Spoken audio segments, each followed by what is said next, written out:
Just in, hindi na natapos ang good news, itodo na natin to. Pangulong Bongbong Marcos, suportado ang AKAP o ayuda para sa Kapos ang Kita program ng DSWD. Ito ay ang one-time financial assistance na 5,000 piso na ibibigay sa mga tinatawag na near poor o ang mga Pilipino na sumasahod ng minimum wage sa isang buwan katulad ng mga cashiers, janitor, sales lady, security guard at iba pang minimum wage earner sa bansa. Tinatayang 12 million household ang makikinabang sa programang ito. At dahil dumadami ang nangangailangan ng tulong at ayuda, lumalawak tuloy ang inyong mandato. Ngayong taon, dinagdagan pang muli ng Kongreso ang AKAP ng 27 bilyong piso upang lalong makinabang ang mga manggagawang maliliit na ang kinikita at higit na apektado ng mataas na presyo ng bilihin. Sumatotal, malaking bahagi ng populasyon ng mga nangangailangan sa ating bansa ay nadadaupan ng tulong ng DSWD.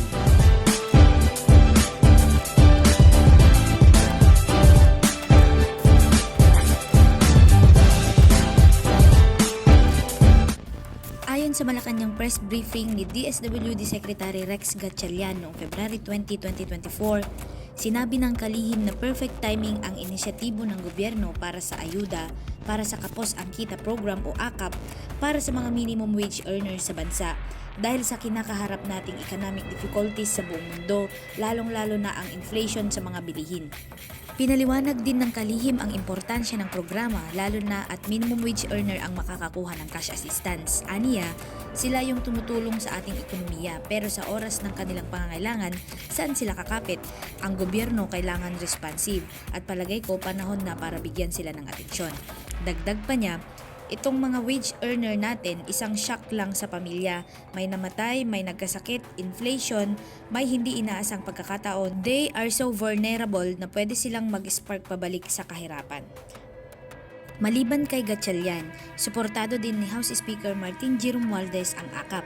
Sinabi pa ni Speaker Martin na ang 500 bilyong ayuda para sa 4.8 million poor families ay kasama sa 2024 budget.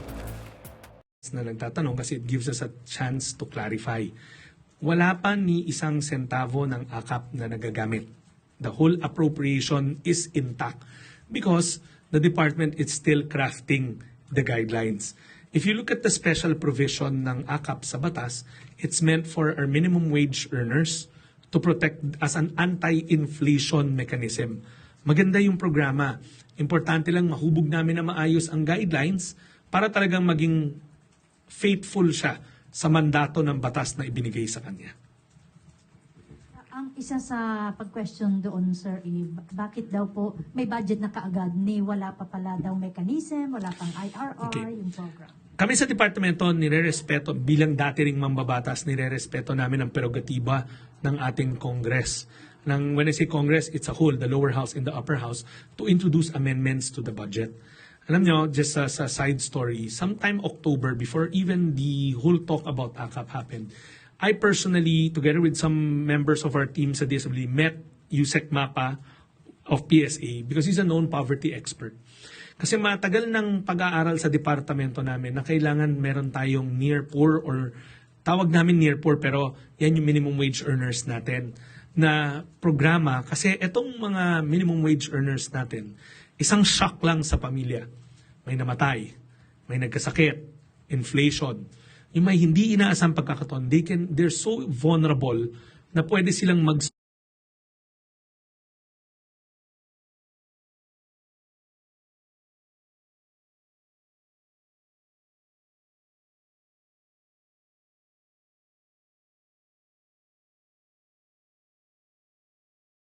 Remember, sa mandate ng DSWD, it's the poor, the marginalized, the vulnerable. So, we have always sought in DSWD to expand the definition of vulnerable to include our near poor. And our poverty experts like si Yusek Mapa has always been advocating that. So, as early as October, gusto na namin yan. So, it was a very welcomed addition to our budget. Nung natapos yung bicameral conference, nandun na siya. We were about to propose it hopefully this year, but naunahan na kami. So we will make sure that we use every single centavo of that to its most faithful fulfillment of its mandate, which is near poor or minimum wage earners, anti-inflation mechanism. Now, yung tanong mo, bakit nauna yung budget bago yung guidelines? Again, the power of the purse is with the legislative. We submit a proposal, but based on their wisdom, because they do a lot of public hearings, a lot of committee hearings, sila mismo nakita nila yung value ng paglagay nun sa budget namin as an amendment. And that's also, again, the part of the power of the purse, to amend what we submit. Also, this is not the first. Apparently, I checked in our records a couple of years ago, even before I got there, even before this administration, merong mga instances na nag-introduce rin ng legislature ng panibagong program. This one was a program for women, protection of women, with a 10 million entry, na ang tawag doon sa acronym niya, nasa budget pa rin namin ngayon, SWEMC. It's more meant for women protection. Ganun din nangyari. Inintroduced through the legislature as an amendment because the need for social protection for women and teenage mothers. Dalawa yun women and teenage mothers. And then kami na lang gumawa ng guidelines. So there's nothing peculiar as long as we abide by the special provision. Remember, the line item that of AKAP has a special provision to it. Nilagyan pa nila ng parameter. So we have to make sure that whatever guideline we do, nakakasunod doon sa parameter na nilagay nila. Okay, Alvin Baltasar, PBS. Secretary, good morning po. Doon sa AKAP lang, mukhang sa Congress wala naman kayong problema tungkol doon sa programa yan. Mukhang sa Senate lang yata. Hindi ba naiipit ng DSWD para sa... I've always said this. Matagal na namin gusto yan sa departamento. And if I am invited in any of the chambers, whether Congress or the Senate, I will gladly explain the rationale why we like a program for the near poor. Gusto namin ipaliwanag kung bakit mahalaga magkaroon ng ganitong klaseng ayuda para sa ating mga minimum wage earners, sa mga sales lady, sa mga kahero sa mall, sa mga janitors, sa mga security guard. Sila yung nagbabayad ng buwis, pero kadalasan nga lahat ng programa namin sa aming departamento nakatuon sa mas mahihirap pa. Pero sila yung tumutulong sa ating ekonomiya, pero sa oras ng kanilang pangangailangan, saan sila kakapit? Ang gobyerno kailangan responsive. And palagay ko panahon na para mabigyan sila ng atensyon. Kaya ulitin ko ulit, welcome na welcome sa DSWD yung paglagay ng AKAP sa aming budget. Sisiguraduhin namin na huhubog kami ng isang guideline na faithful o paninindigan niya yung special provision na para nilagay ng Kongreso. Secretary, follow-up lang sana doon sa 4-piece program. Sa record po ng ahensya ninyo, ilan na ba yung mga nabawa sa poverty level because of the 4-piece program? Again, you cannot do a direct attribution. Ang paglaban sa kahirapan, hindi siya isang programa lamang, kung hindi lahat yan. Kasama dyan ang edukasyon, paglikha ng trabaho para may hanap buhay sila. So we cannot attribute na nabawasan ng...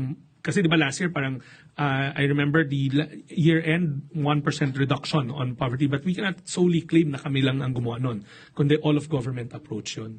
But what's more important to us is the amount of graduates from the 4-piece program.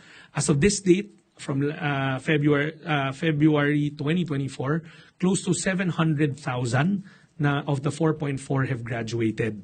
Kasama na dyan yung mga gumanda yung antas ng pamumuhay, yung mga umabot na sa 7-year mark. Pero mayorya doon sa 700,000, mga 65% nun, ay upon our evaluation of our social workers, nakita nilang self-sufficient na. Hindi ibig sabihin na pwede na naming bitawan, kaya nga, nandyan yung, kasi magiging, yeah, exactly, yan yung next mechanism for them. Na kung bigla na naman nagkaroon ng dangers of vulnerability, programs like the AKAP can prevent them from spiraling down to poverty.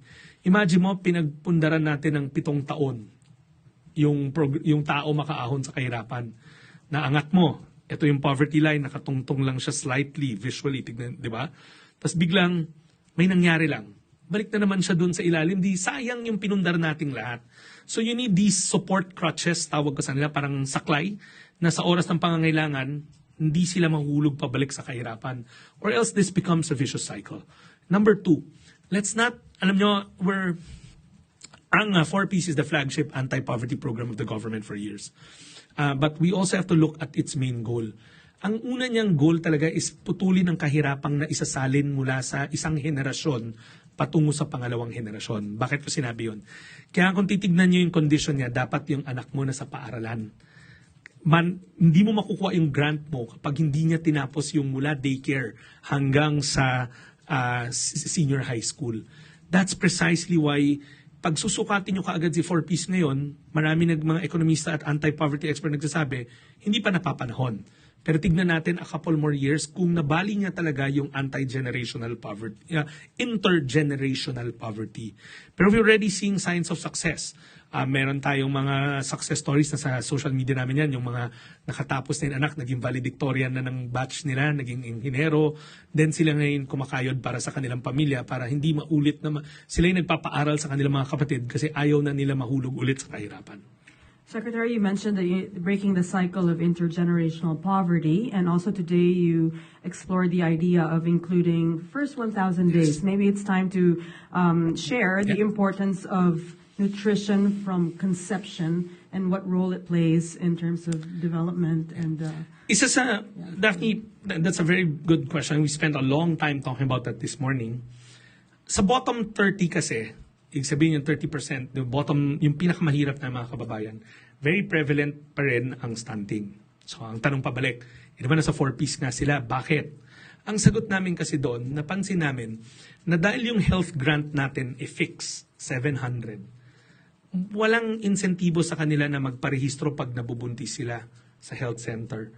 Walang monitoring for the children na 0 to 2. Kasi kahit na isang anak mo, dalawa anak mo, tatlo anak mo, 700 pesos pa rin yung matatanggap mo. It's fixed. Unlike sa education grant, it's a variable. Kung tatlo yung anak mo at nasa school at iba-ibang antas, iba-iba yung value. So ang isa sa mga panukala namin is, we keep the health grant. Panukala lamang to. Ayoko naman ma-taken out of context. We keep the health value, the health grant value at 700. We keep the meaning, when I say keep, based on that automatic baseline indexing.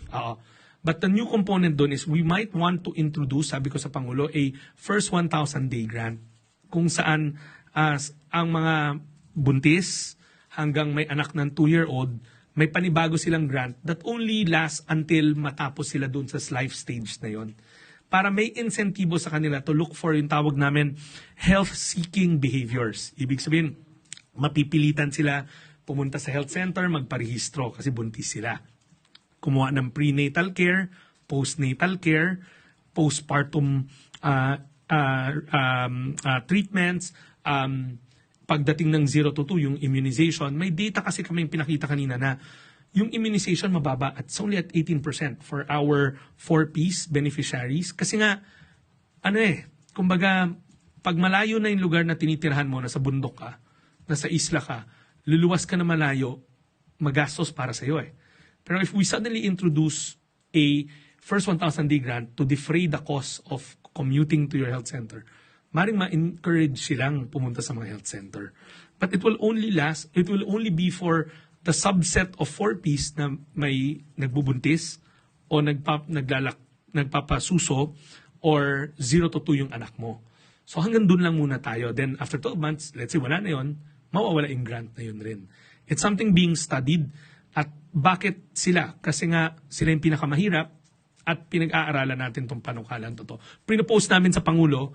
The President seemed receptive to it, but again, he wants us to work with NEDA and PSA to sharpen the idea some more.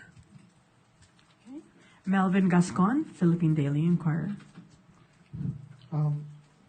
Napag-usapan po ninyo sa briefing po kanina, sectoral meeting, sir, yung AKAP. Did the President give any instructions? We did on not how talk this about will- it kanina. We did not. So, Melvin, to put it bluntly, there's nothing yet to talk about because the guidelines are being crafted. Diba? Parang, I think, we have to wait for the guidelines to come out first before we can actually do a full-blown discussion on AKAP. Hindi po nabanggit ng Pangulo na this could be a possible... No, because we were really focused on the indexing of financial assistance to inflation. We were focused on the first 1,000 days. We were focused on the 4Ps, actually. Just a follow-up, sir. If you like AKAP so much, why did you not put it in your net? When I got into the department, tapos na kasi yung nasubmit na yung tier 2. I was very new then. And I don't claim to know all the right answers. So January 31 ako dumating. Nagsasubmit na kami ng tier 2 by mga Feb. In fact, at that time, Melvin, di ko nga alam ano ang tier 2 eh. Marunong ako umamin. I worked in government for a long time but in different branches. I came from the local government and the legislature. Hindi ko alam yung tier 2. So our bureaucrats were submitting tier 2. In fact, if you look at our tier 2, marami doon wala pa yung mga prioridad ko personally that I wanted to push. But sometime October, when I settled down, you can fact check me on this, call Yusek Mapa, I did a listening tour in the department. I sought out former bureaucrats of the department that retired. One of them is former Undersecretary Flor Villar, a known social worker who spent years in the department but retired even before I got there. She used to run the policy group of the department. So I sought her out to talk about social protection, and she said in her meeting, I'm glad that you're looking at the poor, but Secretary, there's a running policy paper in the department or a running policy idea in the department to start looking at the near poor. So after that talk, wrote it down, sometime October, I called Yusek Mapa, kasi he's a known poverty expert, and asked him. So October, hinuhubog ko na yung idea with the real hopes of this year. Sana mapasok ko, but nandiyan na eh.